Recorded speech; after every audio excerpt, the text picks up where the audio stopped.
Saudara, tahun 2025 telah berlalu dan kini muncul harapan baru di tahun yang baru. Sepanjang 2025 kami menyoroti 4 peristiwa yang menjadi perbincangan hangat di tengah masyarakat. Mulai dari penanganan pasca bencana di Pulau Sumatera, polemik tudingan ijazah palsu Presiden ke-7. Belum lagi soal implementasi program makan bergizi gratis hingga misteri kematian diplomat muda Arya Daru yang terus diburu. Lalu apakah 4 peristiwa ini akan kembali mewarnai tahun baru 2026? Inilah episode ke-55 di Poin Investigasi. Saya Dipon Berbahagia. Kami hadirkan investigasi 4 peristiwa di sepanjang tahun 2025.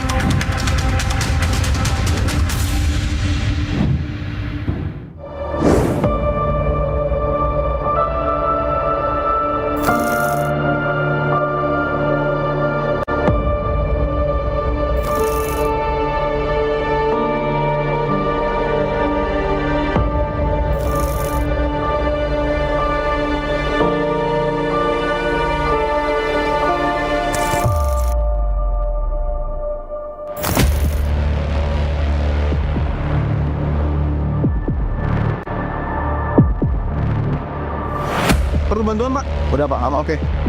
Saya tunjukkan ya, saudara, ini kondisi Pak Yus yang harus berjalan setiap hari mencari bantuan. Seringkali sudah jauh-jauh keluar, pulang tidak membawa apa-apa, hanya membawa lelah dan keringat mungkin. Tanggal 27, kalau nggak salah air yang langsung naik. Ini kalau datang, kalau dibilang 100%, kota Lintang bawah ini hangus semua.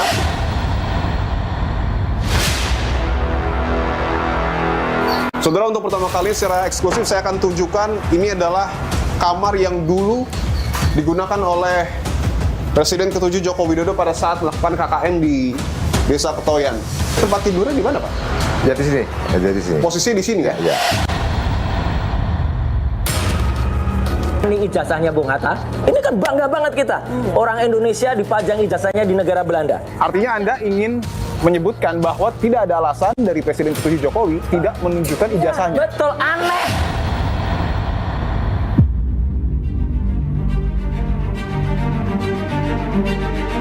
Ini beberapa peralatan yang secara kasat mata tidak terlalu bersih. Bahkan di sini ada karat-karat. Ini salah satu alat memasak. Kondisinya banyak noda hitam di dalam. Tapi setelah makan ada perubahan kondisi. Sore katanya cina mual. Apakah merasa mungkin sedikit khawatir, trauma? Kata anaknya trauma cina kalau nanti cina dikasih lagi makanan saya gak mau makan. Adanya ngomong gitu? Iya.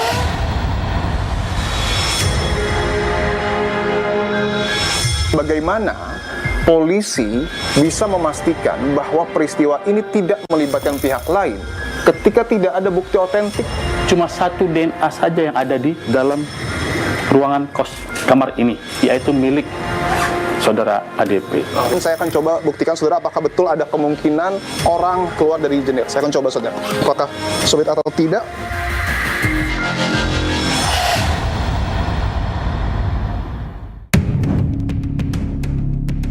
Satu bulan pasca bencana banjir bandang dan tanah longsor, masyarakat Aceh Tamiang terus berjuang hidup di tengah segala keterbatasan yang ada.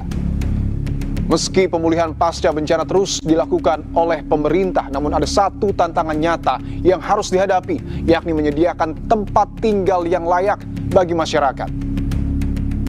Sekretaris Kabinet Teddy Indrawijaya sebelumnya mengatakan bahwa sejak detik pertama, pemerintah telah bekerja keras untuk menangani bencana di Pulau Sumatera. Lalu seperti apa kondisi porak-poranda pada minggu pertama di lokasi bencana? Kami hadirkan kembali investigasi secara langsung di Kabupaten Aceh Tamiang.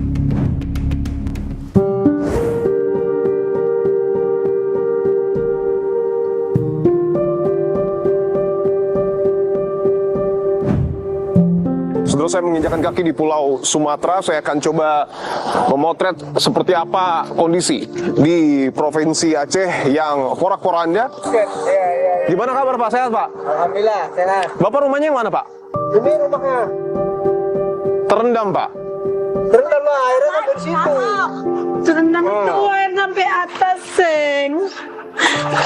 Ibu rumahnya yang Ibu rumahnya ini nih. ini. Pak. Oh, ini ibu sama bapak.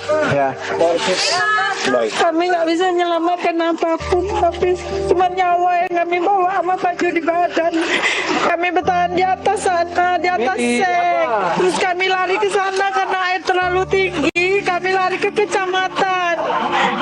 Ini rumahnya bahkan pindah ke tengah jalan Dan karena bergeser akibat banjir bandang. iya. Oke. Saya izin lihat rumahnya dulu ya, Bu ya. Ya boleh, silakan. Di sini, Pak. Saya tunjukkan saudara, ini rumah yang bisa dilihat ya bagian dalamnya. Ini rumah yang biasa ditempati warga dan berpindah ke tengah jalan akibat banjir bandang yang terjadi. Oke. Ibu yang punya rumah ini. Dari situ handuk semua. Awal rumah ibu itu di mana, Bu? Di sana.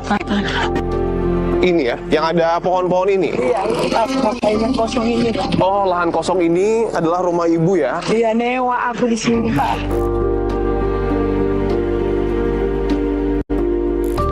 Saya akan coba naik, saudara, untuk melihat kondisi nenek. Boleh naik. Assalamualaikum, Bu. Waalaikumsalam. Setelah bencana ibu tinggal di sini. Iya. Ini naik loteng itu. Ibu naik ke loteng. Tapi ibu naik turun rumah Ini kan panggung ini naik lewat sini, Bu, lewat tangga ini. Berarti Kami tolak gini. Oh, ibu bawa. Iya, kalau nggak bisa. Kami tolak gini, kami naikkan. Makanan, minuman, Bu, air bersih mungkin cukup. Ini air apa, Bu? ini air sumur. Boleh saya lihat, Bu? Saya lihat ya. Air sumur. Maaf ya. Ini Kayak mana? dipakai buat apa, Bu? Untuk cuci muka, terus ketirin, kadang-kadang diminum lagi. Ini diminum juga, Bu? Ya itu kami rambut Pak, rambut bulu itu. Beras nggak ada. Kenapa lagi tas orang botak kemarin ya? Ini saya lihat ya, Bu ya.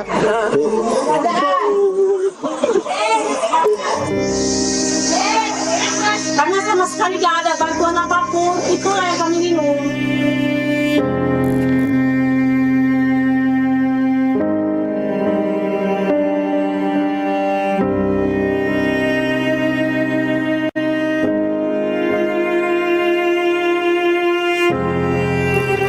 Bapak izin boleh ngobrol sebentar, Pak? Bapak membawa beras ini dari mana, Pak? Saya dari atas titik tadi, Pak. Ada orang yang ngasih, Pak. Ada yang ngasih? Ada yang ngasih, Pak. Bapak jalan sendiri? Jalan sendiri, Pak. Mohon maaf ya, Pak ya. Iya, Pak. Dengan kondisi seperti ini, Pak. Iya, Pak. Rumah Bapak Hilang, Pak. Hanyut. hilang. Titiknya di mana, Pak? Saya paling ujung, Pak. Paling ujung. Ini Bapak mau kemana? Saya balik ke sana, Pak. Boleh saya ikut mungkin, Pak? Bapak mau balik sekarang atau nanti? Sekarang, Pak. Boleh saya ikut? Boleh. Oke. Dengan kondisi seperti ini, Bapak biasanya jalan kaki berapa jauh? Kalau sini, Pak, sekitar 1 kilo ada, Pak. 1 kilo Bapak pulang pergi? Iya, Pak. Pak, izin boleh saya bantu mungkin, Pak ya? Ini supaya lebih berasnya mau saya bawa juga, Pak. Biar gini nggak mau. Tidak apa-apa, oke. Perlu bantuan, Pak? Udah, Pak. Nggak mau. Oke. Saya tunjukkan ya, saudara, ini kondisi Pak Yus yang harus berjalan setiap hari mencari bantuan. Dan kondisi tentu tidak mudah ya.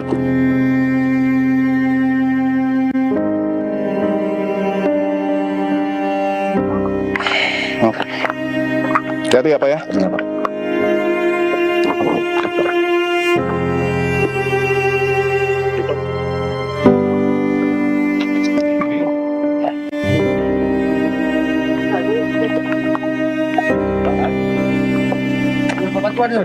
Ini ada di atas tadi. Di daerah KP gua ada mobil tadi. Hati-hati, Pak. Ini ada satu pohon besar yang tumbang akibat banjir bandang. Di sana, Pak. Kami kan lebih banyak, Pak.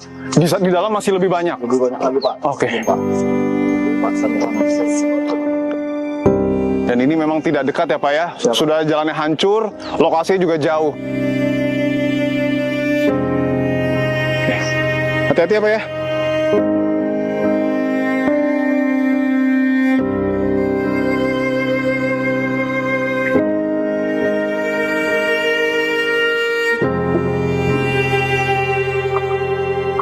Hati-hati, Pak.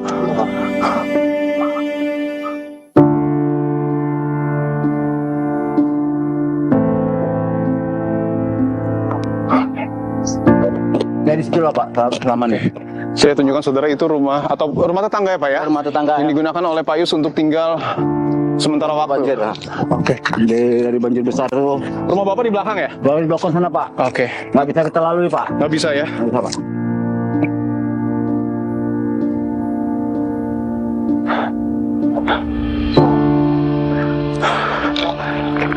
Istirahat dulu Pak. Ya, Pak. Ini Pak, saya di sini Pak. Nah, dari selama banjir saya di sini.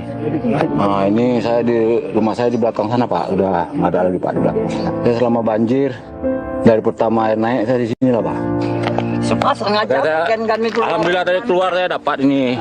Oh, tapi biasanya Bapak kalau keluar selalu dapat atau Enggak juga Pak. enggak juga? Enggak juga Pak, karena di luar itu terlalu ramai Pak. Apalagi saya dengan kondisi ini, manum kita berebut. Berarti Bapak mungkin seringkali sudah jauh-jauh keluar, pulang tidak membawa apa-apa, hanya membawa lelah dan keringat mungkin Pak. Untuk saat ini mungkin rombongan Bapak ini lah yang baru sampai ke ujung sini.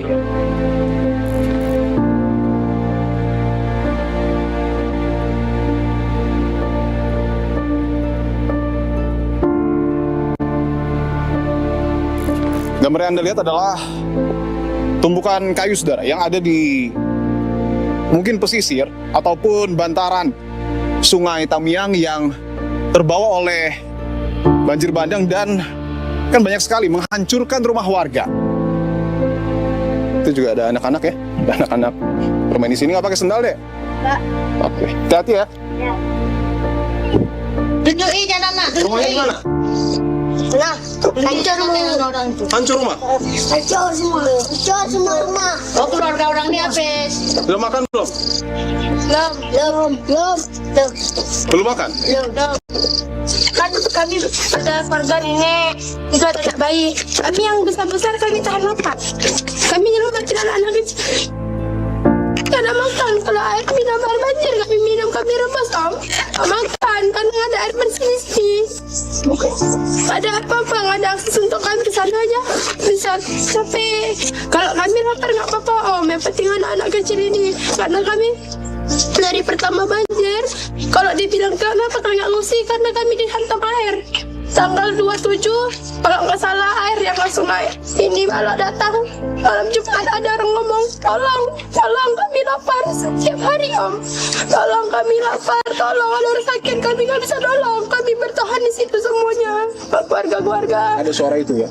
Suara itu setiap hari sampai kami teriak om. Semua ini jadi saksi kami. Nggak bisa ngomong apa-apa kami. Kalau dibilang trauma kali. Dengan air kami trauma karena ini memang kami anak kecil dihantam dengan bala. Kami hanya baju di badan ini. Dan pertama baju di badan semua. Kalau dibilang 100% kota Lintang bawah ini hangus semua. Nggak ada tersisa.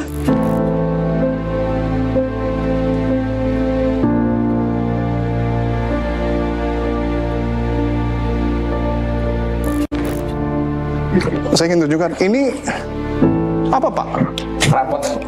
Rapot? Iya, rapot sekolah. Rapot sekolah? Iya, kena banjir.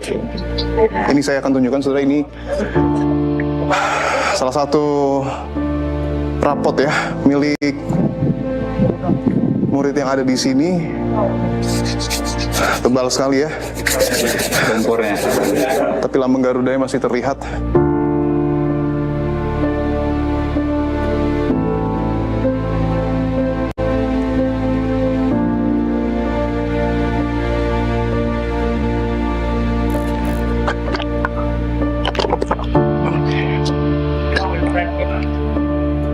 Ini bisa dilihat ya, tumpukan kayunya sangat banyak dan tidak hanya lumpur yang menyulitkan untuk melihat pondok pesantren ini, tapi juga kayu ini tentu menjadi tantangan yang sangat besar, tidak hanya untuk dibersihkan tapi juga untuk akses dari pihak-pihak yang ingin mungkin saja mengambil barang-barang mereka.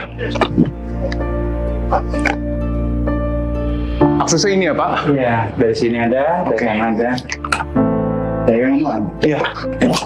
Ini harus berhati-hati ya karena masih tertutupi lumpur. Dan tentu masih ada material kayu.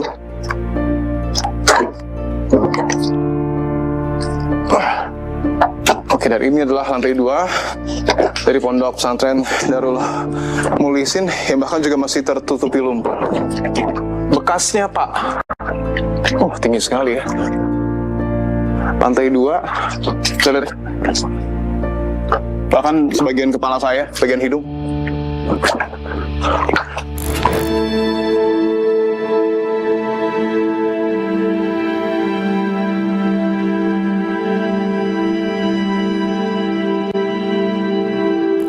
Bisa kita turun, Pak?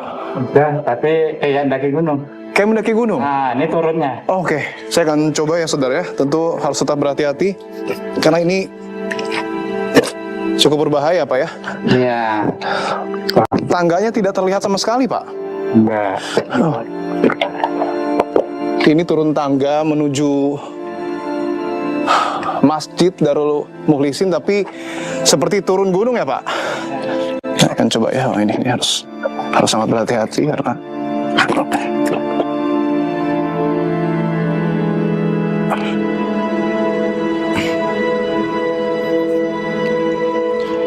licin dan banyak kayu ya.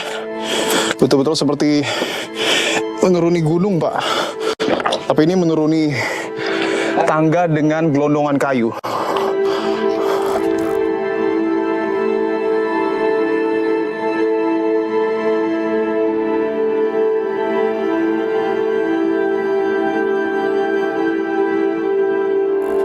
Ini adalah bagian dalam ya dari Masjid Darul Muhlisin. Bisa dilihat ya, lumpurnya ternyata kalau dilihat dari luar itu mungkin tidak terlalu tebal ya, Pak ya. Tapi kalau dilihat ataupun dimasuki bisa lihat selutut orang dewasa, dan ini rata.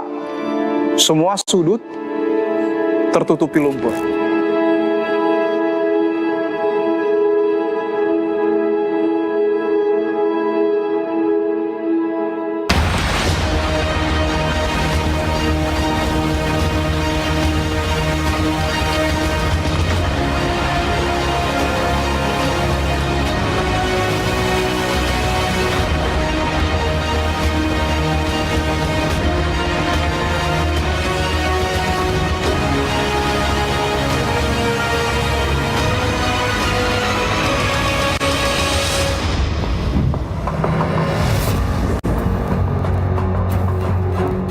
Saudara, untuk pertama kali secara eksklusif saya akan tunjukkan ini adalah kamar yang dulu digunakan oleh Presiden ke-7 Joko Widodo pada saat melakukan KKN di Desa Ketoyan. Artinya Anda ingin menyebutkan bahwa tidak ada alasan dari Presiden ke-7 Jokowi tidak menunjukkan ijazahnya. Betul, aneh, sangat aneh.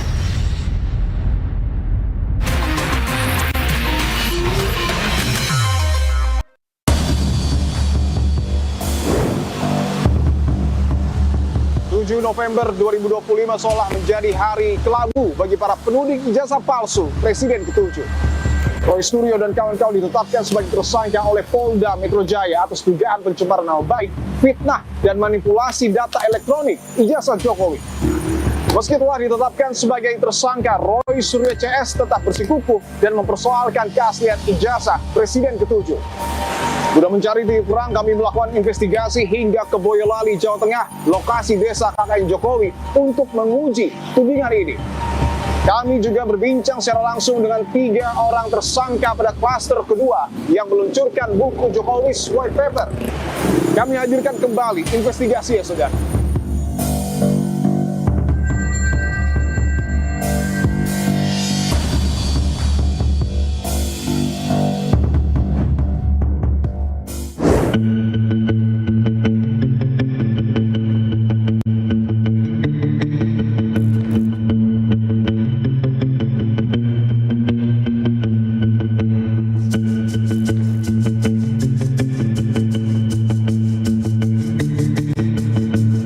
Baru saya tiba di Desa Ketoyan yang disebut menjadi lokasi KKN Presiden ke-7 Joko Widodo dan juga disebut oleh Roy Suryo CS sebagai desa fiktif.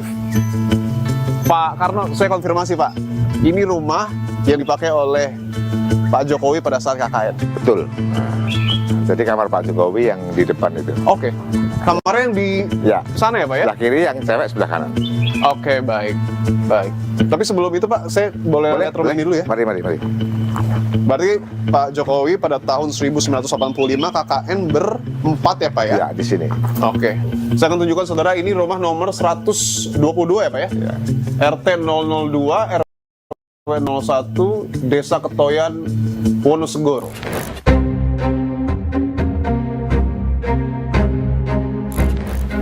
Sini juga masih ada foto-fotonya Pak. Pak Jentu itu fotonya mana Pak? Ini.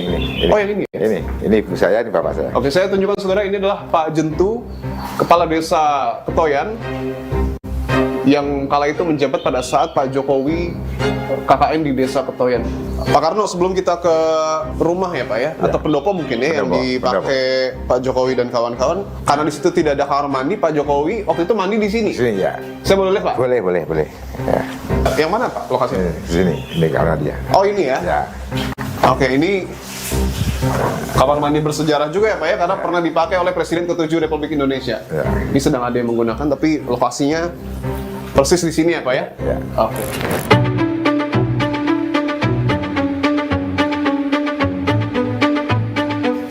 Jadi rumah utama dengan pendopo ini terpisah ya Pak ya? Terpisah. Kita boleh masuk ya Pak ya? Boleh, mari. Oh ini kamarnya. Oh, kamarnya Pak Jokowi. Saudara, untuk pertama kali secara eksklusif saya akan tunjukkan, ini adalah kamar yang dulu digunakan oleh Presiden ke-7 Joko Widodo pada saat melakukan KKN di Desa Ketoyan. Lokasi di sini Pak ya? Ya. Saat itu Bapak mungkin masih ingat tempat tidurnya di mana Pak? Ya di sini. Posisi di sini ya? Ya. Oke, di sini. Ya. Diisi oleh 2 orang ini. 2 orang ya? Ya, satu Pak Jokowi, yang satunya Pak Mas Ecot dari Jember. Oke, di sini dulu adalah tempat tidur yang digunakan oleh Pak Jokowi dan Pak Ecot ya Pak Ecot ya? dari Jember. Ya. Jember, oke. Tapi sekarang sudah tidak terpakai ya Pak ya? Nggak terpakai. Oke. Jadi depannya itu pendopo. Depannya pendopo, Ya. tapi pendoponya sekarang sudah tidak ada ya? Tidak ada. Oke. Nah, untuk lampu yang Pak Jokowi kerja di sini. Nah, ini di sini. Oke. Jadi mejanya di sini. Meja. Oke, saat meja yang tadi kita lihat ya Pak ya? Ya. Posisinya di sini? Ya, di sini. Nah, Oke. meja di sini. Ini. Meja di sini. Hampir ya, 2 meteran lebih nih meja di sini, meja panjang di Oke. sini. Ya. Pada saat itu Pak Karno berada persis di depan Ya, Pak Jokowi. saya di ujung sini. Oke. Pak Jokowi duduk situ. Di sini ya? Nah, lampunya di sini. Lampunya di sini. Ya, jatuhnya di depan Pak Jokowi lampu petromak itu. Oke, baik. Bapak masih ingat mungkin aktivitas apa saja Pak yang dilakukan Pak Jokowi dengan teman-teman pada saat KKN? Ya, aktivitas dengan warga kampung, bikin papan petunjuk dan lain sebagainya itu. Oke. Jadi pembinaan dengan anak-anak muda, gitu. Karang Taruna pada waktu itu kan.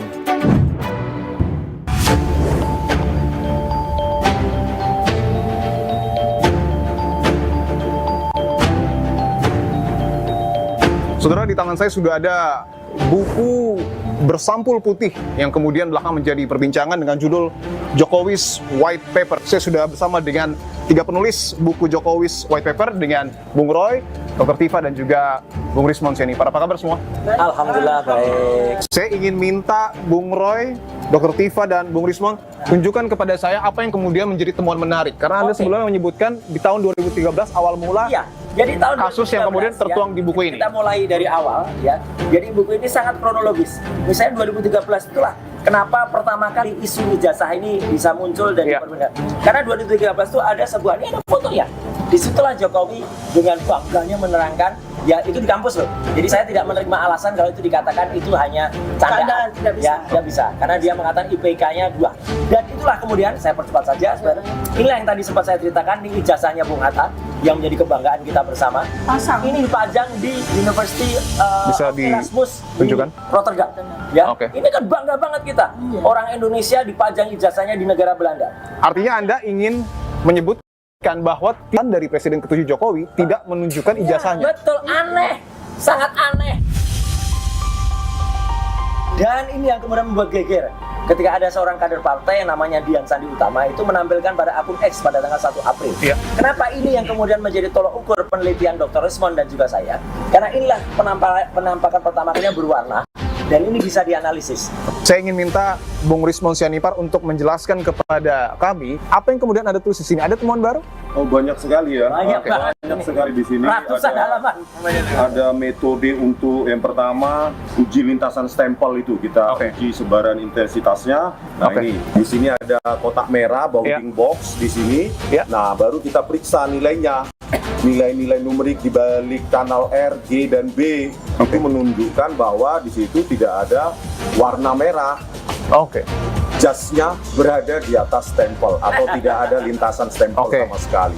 Tadi secara numerik sudah kita tunjukkan, buktikan tidak ada lintasan stempel. Nah ini secara visual lewat gradient mapping atau gradient analisis. Nah, terus analisis lapisan visual juga bentuk font yang saat itu digunakan itu adalah Times New Roman yang tidak ada saat itu dan disimpulkan oleh Dirti Pidum itu menggunakan handpress ditata satu-satu. Anda bisa memastikan bahwa font ataupun teknologi itu tidak ada pada tahun 85? Tidak ada. Saya di sini saya menyumbang 150 halaman terakhir. Itu tentang bagaimana sebuah kajian dengan konsep dengan metode remote forensic analysis. Nah, kemudian dari situ hasilnya adalah sebuah metode di mana kita bisa melakukan sebuah analisis terhadap inkonsistensi sebuah dokumen sekaligus perilaku dari pemilik dokumen tersebut. Artinya Anda tidak hanya menganalisa dokumen tetapi juga perilaku Pak Jokowi. Dengan remote forensic analysis ini nggak perlu lagi detektor. Jadi otak itu kan luar biasa. Dia memproses bukan hanya sekadar bagaimana orang itu bisa mendapatkan ijazahnya, tapi bagaimana wajah dan badan tubuh berikut perilakunya itu bisa memberikan sebuah kejujuran. Dan hasilnya?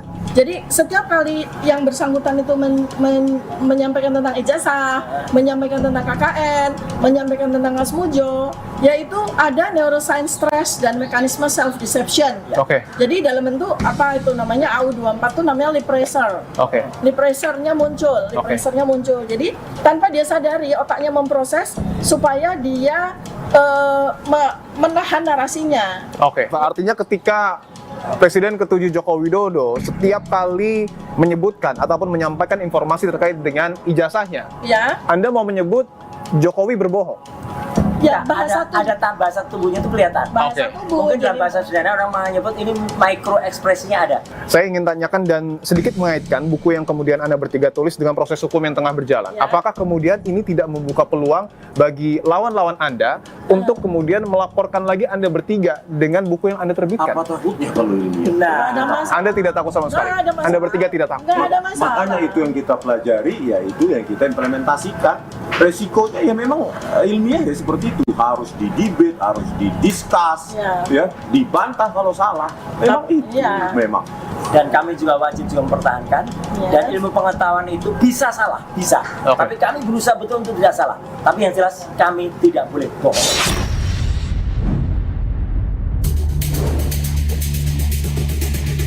Adiknya ini kemarin makan MBG, menunya apa, Bu? Daging, tahu. Tapi setelah makan ada perubahan kondisi dari adiknya? Sore katanya cina mual. Kata anaknya trauma cina kalau nanti cina dikasih lagi makanan saya gak mau makan. Adiknya ngomong gitu? Iya.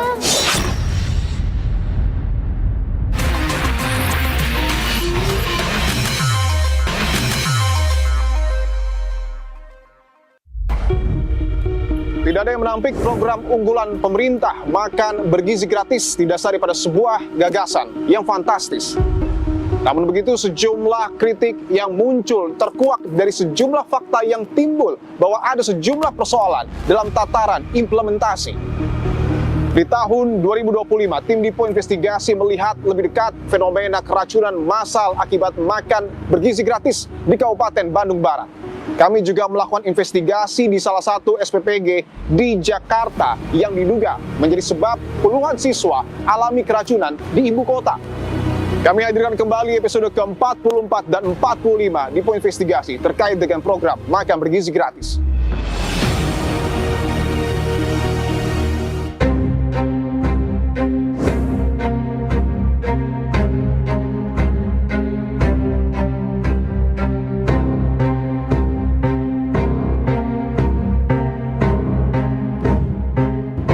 Dan inilah suasana di dalam Gor Cipongkor. Saya akan tunjukkan masih ada jumlah murid yang memang masih menjalani perawatan. Saya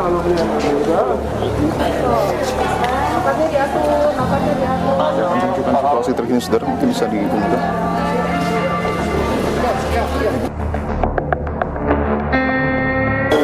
Ya sok, Kak. Kalau udah bisa buka matanya, dibuka matanya ya. Nanti saya kesini lagi ya.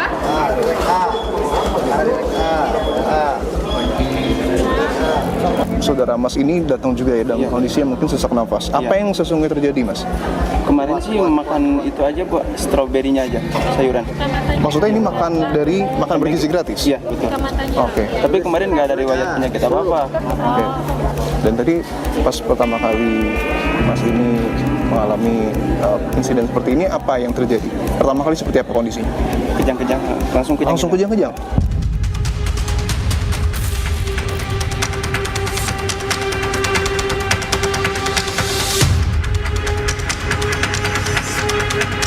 Ketika saya baru tiba, ada 2 orang yang kemudian datang dan dalam tanda kutip mengalami kejang-kejang dan harus segera mendapatkan perawatan medis. Apa yang sesungguhnya terjadi? Dia bercerita keluarganya memakan MBG yang ibu hamil, tapi MBG-nya harusnya dimakan sama ibu hamilnya, tapi dimakan oleh suaminya. Oh, ini berarti suaminya? Iya, ini suaminya. Oke. Jadi kejadian katanya makannya pagi. Oke, ini menarik, Bu, karena yang diberitakan sebelumnya adalah banyak murid-murid kita yang makan MBG di sekolah, tapi ternyata MBG untuk ibu hamil juga mengakibatkan keracunan. Ini baru kasus pertama yang ini saya kasus dapat. pertama. Iya.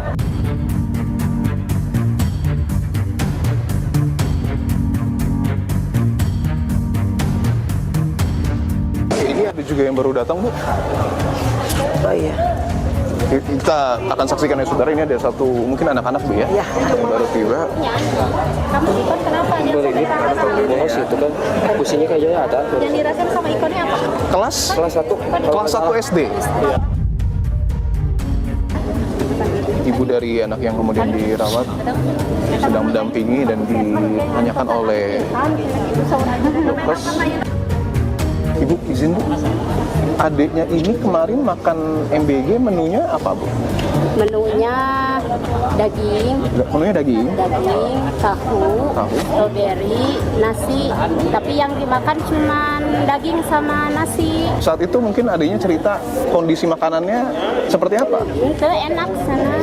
Katanya enak? Iya, enak. Ya. Oke. Tapi setelah makan ada perubahan kondisi dari adiknya? Sore kemarin? Ya, sore. Katanya cina mual gitu. Tadi sampai sekarang masih mual. Ya. Mungkin ibu sendiri, mohon maaf, Bu, saya tanyakan, Bu, apakah dalam tanda kutip, Bu, merasa mungkin sedikit khawatir, trauma dengan melihat fenomena ini? Ya gitu, khawatir, trauma gitu. Kata anaknya trauma, cina kalau nanti cina dikasih lagi makanan, saya gak mau makan. Adiknya ngomong gitu? Iya.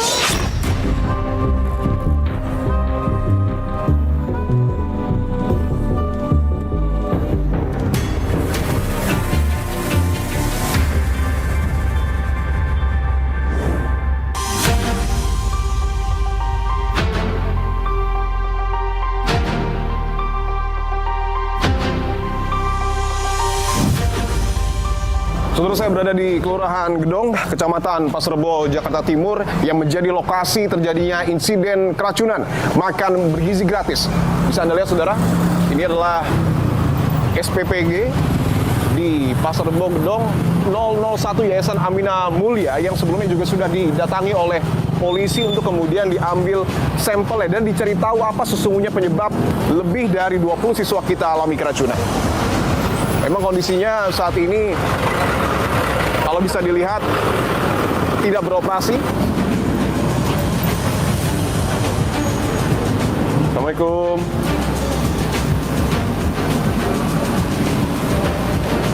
Mas, Mbak. Assalamualaikum. Permisi. Kondisinya sepi sekali ya. Permisi, Mas.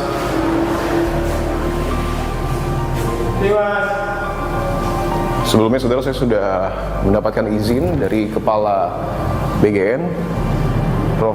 Dadan Hindayana, untuk melihat secara langsung SPPG yang ada di gedung. Tapi memang nampaknya tidak ada orang. Saudara, ini adalah ruang cuci alat ya. Dan seperti ini kondisinya. Bisa dilihat tray-tray yang sebelumnya mungkin digunakan untuk menaruh porsi makanan MBG juga masih ada di sini. Ini beberapa peralatan yang secara kasat mata, mohon maaf, tapi bisa dikatakan tidak terlalu bersih. Bahkan di sini ada karat-karat dari rak yang diberfungsikan. Dan juga di sini ada satu bahan baku, mungkinnya bihun, tapi dalam kemasan, artinya tidak diolah sendiri atau tidak dibuat sendiri oleh pihak SPPG. Saya akan coba lihat lagi apakah ini jadi saluran pencucian air. Sekali lagi saya harus pastikan, tapi bisa dilihat ya, banyak beberapa alat di sini yang saya perhatikan berkarat. Salah satunya ini, saudara. Apakah kemudian karat itu ya bisa dilihat cukup tebal ya. Apakah kemudian karat itu juga turut mempengaruhi higienitas, termasuk juga sanitasi yang ada di SPPG ini? Itu yang tentu harus dikonfirmasi, saudara. Dan bisa dilihat juga ya, ini karat semua. Saya akan coba masuk, saudara, ke kitchen area ya. Tadi saya sudah meminta izin kepada pihak pengamanan dan memang diizinkan. Dan tadi saya ingin menyalakan lampu, tapi nampaknya arus listrik sudah dimatikan setelah SPPG ini berhenti beroperasi. Polisi memang juga sudah mengambil sejumlah sampel, khususnya bahan-bahan makanan, dan khususnya lagi adalah bahan baku mie yang diduga menjadi penyebab lebih dari 20 siswa di SD 01 Gedong alami keracunan. Ini dapurnya. Saya akan tunjukkan, saudara. Ini salah satu alat memasak yang ada di sini, dan kondisinya bisa ditunjukkan ya. Banyak noda hitam di dalam.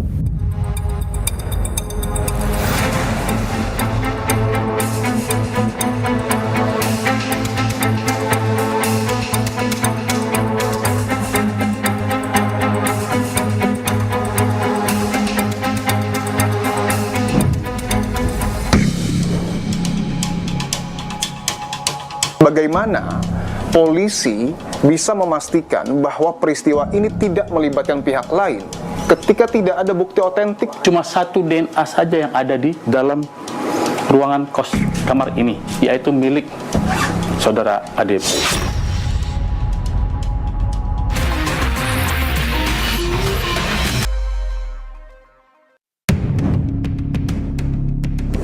Sempat menjadi perbincangan hangat di tahun 2025, misteri kematian diplomat muda Arya Daru seolah terus diburu.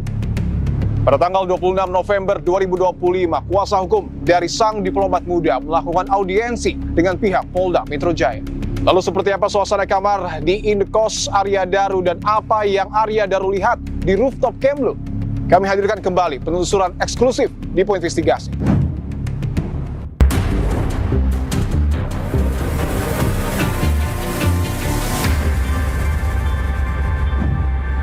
Saudara, saya kembali hadir di Jalan Gondang Dia Kecil, Menteng, Jakarta Pusat untuk melanjutkan investigasi terkait dengan misteri kematian diplomat muda Arya Daru. Apakah betul Arya Daru meninggal tanpa adanya unsur pidana, termasuk juga tanpa keterlibatan pihak lain? Saya sudah hadirkan polisi dari Polda Metro Jaya yang akan membuka secara terang benderang dan transparan terkait dengan kasus ini. Ada satu teori yang kemudian menyatakan bahwa ini kan ada dua pintu, Pak. Ya. Ada kemungkinan jika ada keterlibatan pihak lain, bisa saja orang tersebut masuk melalui pintu kiri yang tidak pernah diekspos oleh polisi.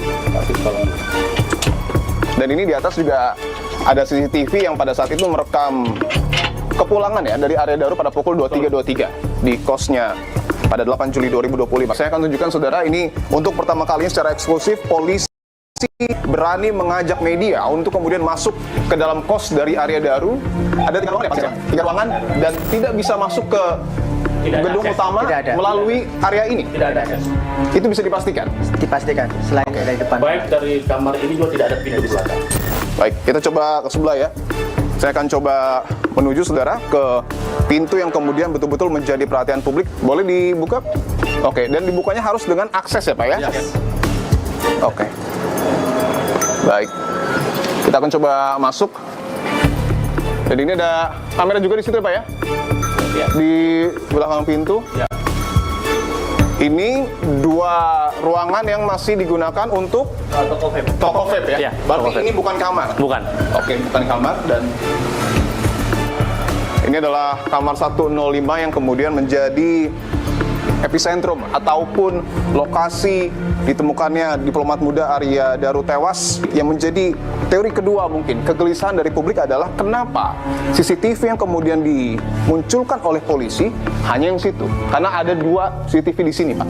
Jadi untuk CCTV yang kami analisa yang di sini yang merupakan CCTV utama yang terakses dengan pemilik kos. Ada satu kabel hitam, apakah itu CCTV juga Pak? Menurut keterangan dari penjaga kos itu bekas lampu yang sudah lama tidak digunakan. Betul itu bekas lampu Pak Siswanto? Oke.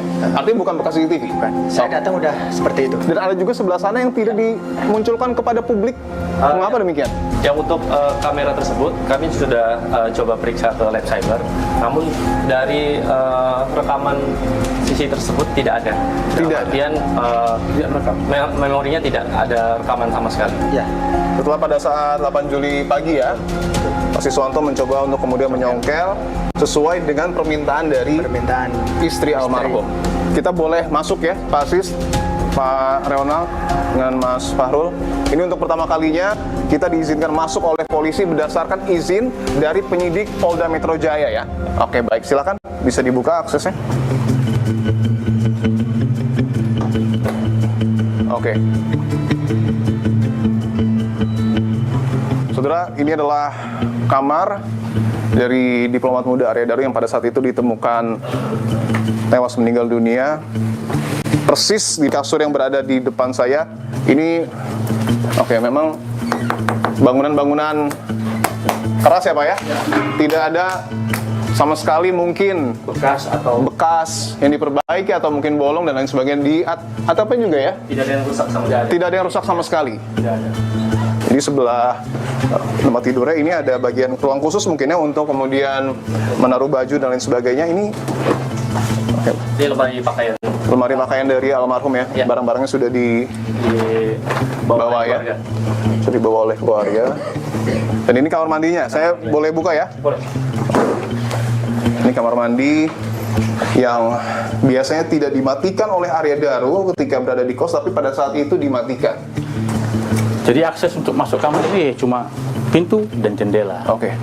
Aksesnya hanya pintu dan jendela. Tapi ini akan saya bahas belakangan. Pak Renal, saya ingin kembali lagi sini. Ini untuk spraynya masih yang digunakan oleh almarhum. Masih. Pada saat itu. Bagaimana polisi bisa memastikan bahwa peristiwa ini tidak melibatkan pihak lain ketika tidak ada bukti otentik dalam tanda kutip misalnya CCTV di dalam kamar?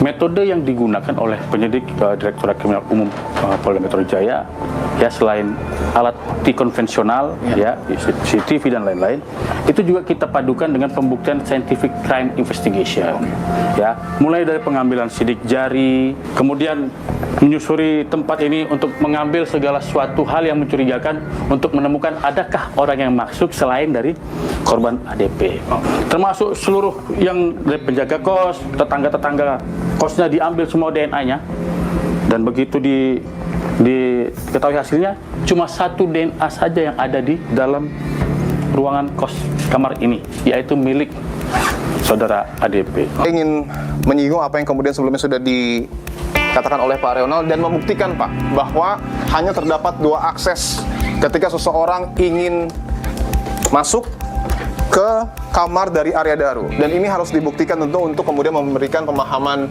yang utuh kepada publik bahwa selain pintu ada jendela yang kemudian